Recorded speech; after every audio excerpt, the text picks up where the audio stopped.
Hey guys, welcome back to another video here for Warhammer Online Return of Recon the private server, and today we're going to talk a little bit about the Grenadier builds, and I will show you the one I'm currently using. Before we move forward, I have to tell you that the Grenadier slash Tinkerer, that combo, has a lot of different builds for different situations, so we're gonna talk about a few things in general and then the one that I'm currently running. So the Grenadier is the most mobile version of the Engineer. You can move around, you can use all your dots provided you have the right turret.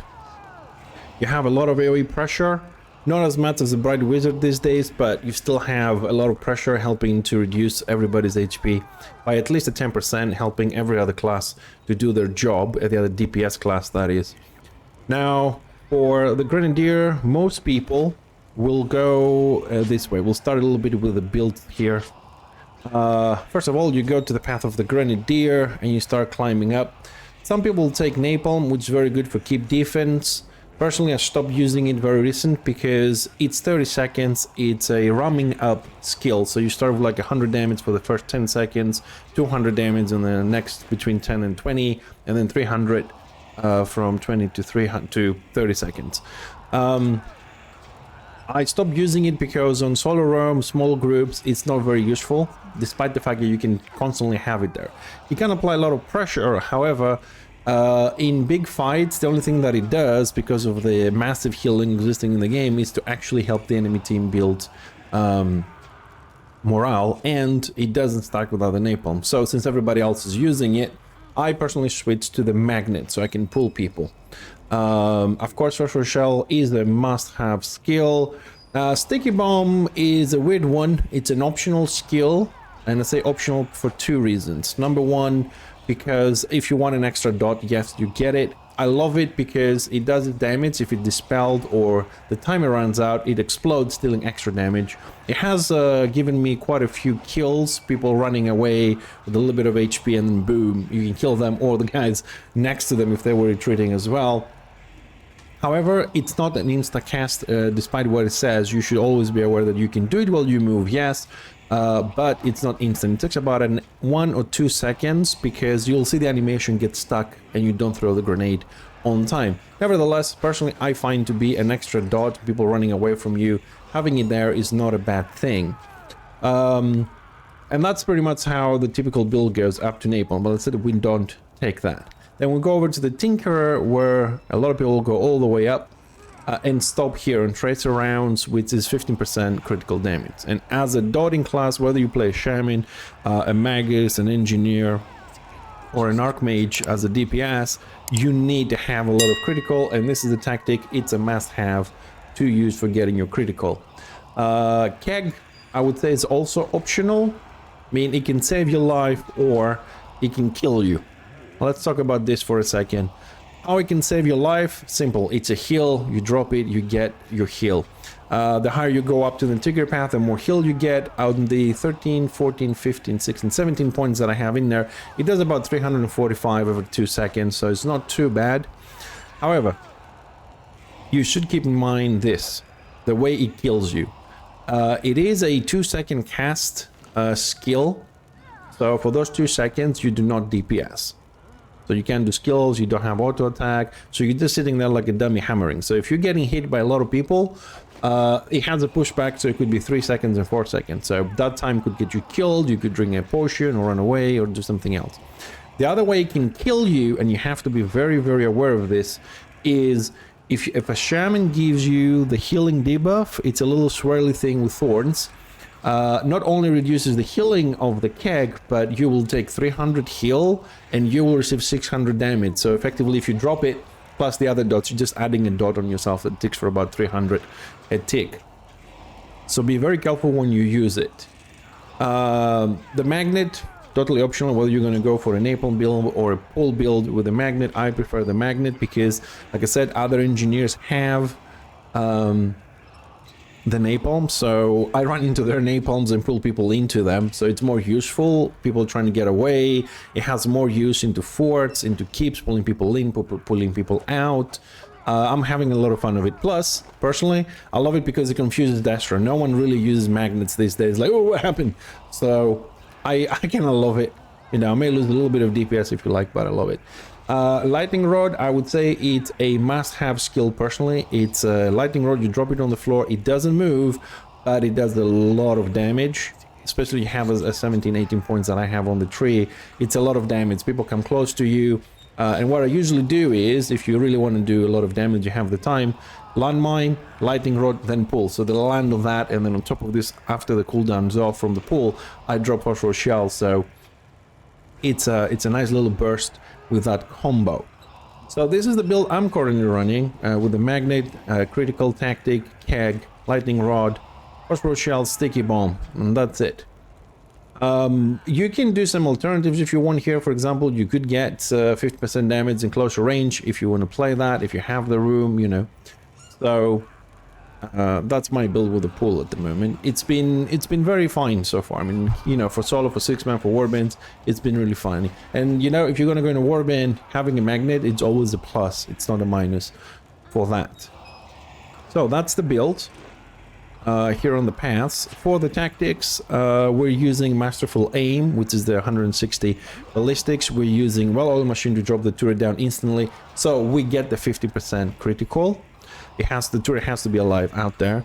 Signal Flare, here is something you can play with. I use this because it increases damage by 15% from all sources. So if you're trying to get down a healer, we don't have a healing debuff, but everybody hitting that target, including us, does 50% more damage. It's very useful for solo and for groups.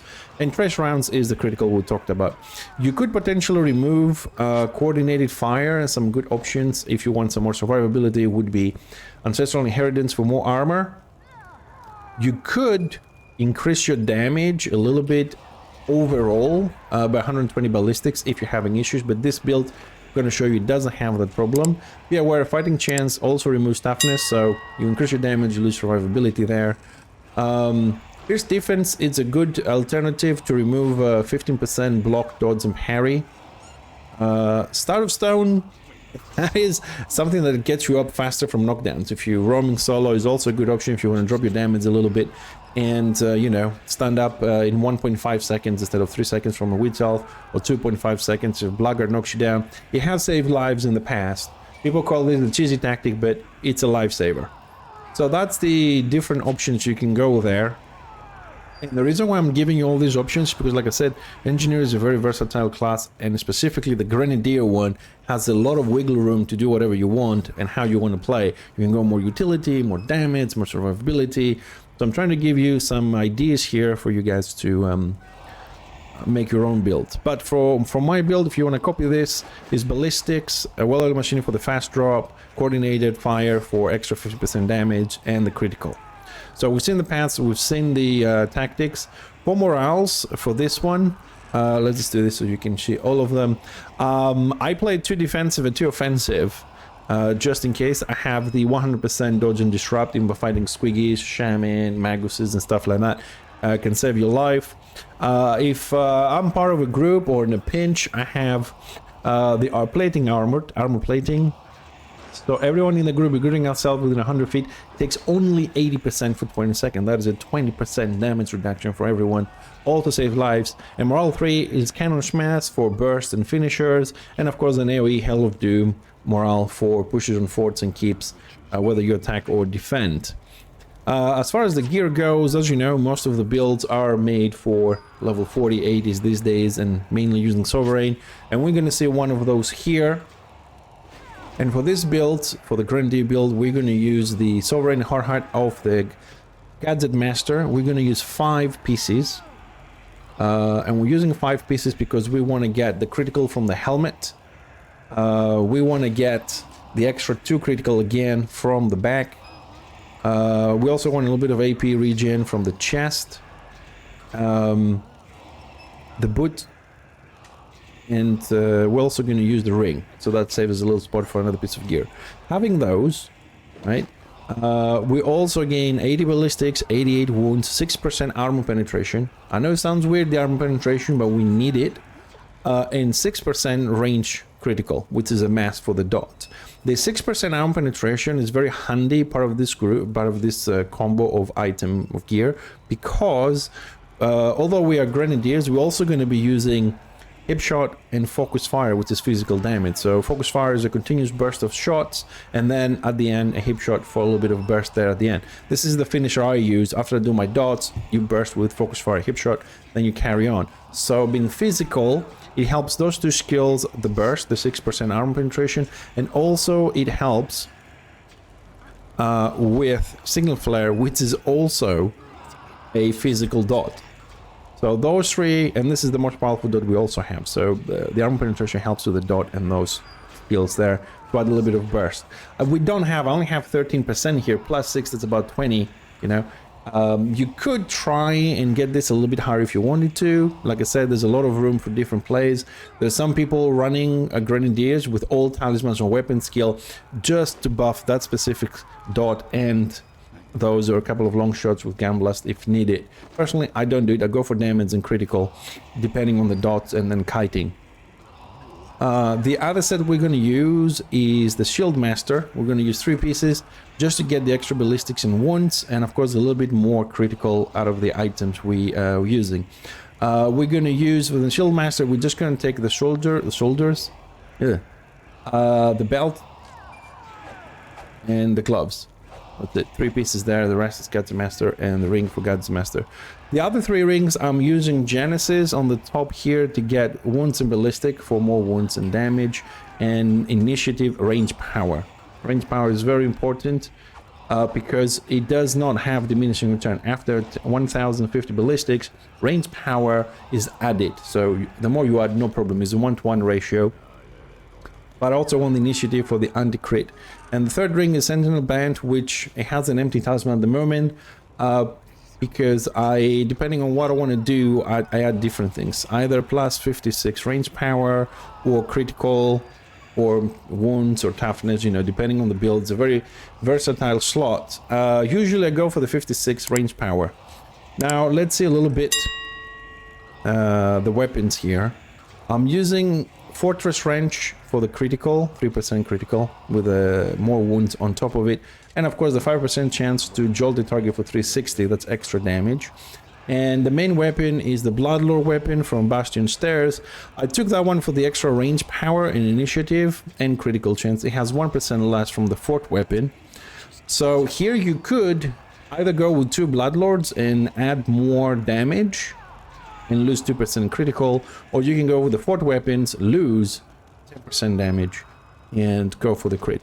Personally, I was thinking to replace even this with a Bloodlord recently, because if we see our stats here, we drop the turret as well.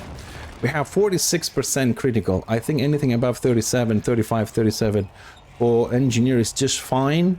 There are a few builds out there with triumphant sets up to 58% crit. I think you're just overkilling it there. So I was thinking to remove this because I will lose 1 critical percent. I'll go to 45, but I gain a flat 5% damage plus 5 from here 10. I do like the percentage damage over statistic damage. It's more stable, you know. So here you have an option. Either, you know, go for more crit for the dots with 2 fort weapons, or 2 Bloodlore weapons for more flat out damage.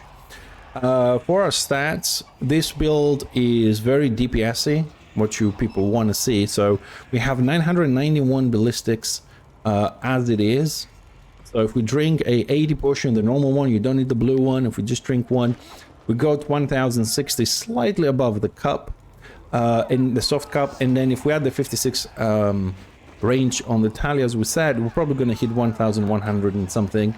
Which is, you know, very nice, very well, plus 45, 46% critical. We are there. We have 900 wounds, that is 9000 HP, which increases our survivability. We can survive a Witch Elf knockdown. We have enough time to run and drink potions. You know, it's a good number to have over there. Our critical is not exactly 0.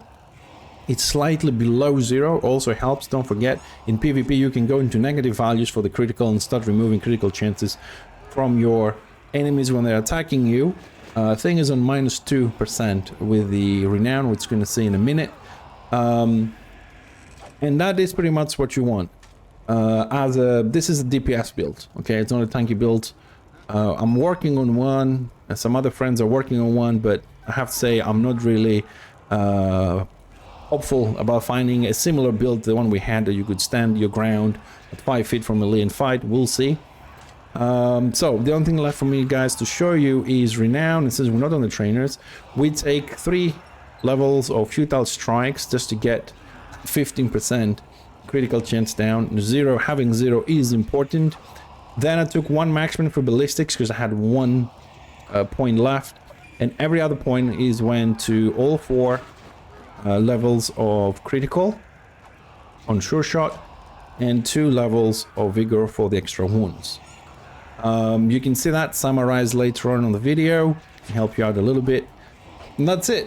It's a simple, straightforward build with Sovereign, 2 sets, Genesis, Sentinel Ring, Bloodlore weapons. It's my preference, or a mix between Fortress weapons and Bloodlore, or just Fort weapons. Pool, phosphor shells, high critical, good mobility, fair survivability. I hope this gives you some ideas to create your own builds, guys. I hope you enjoyed this video. I'll see you on the next one.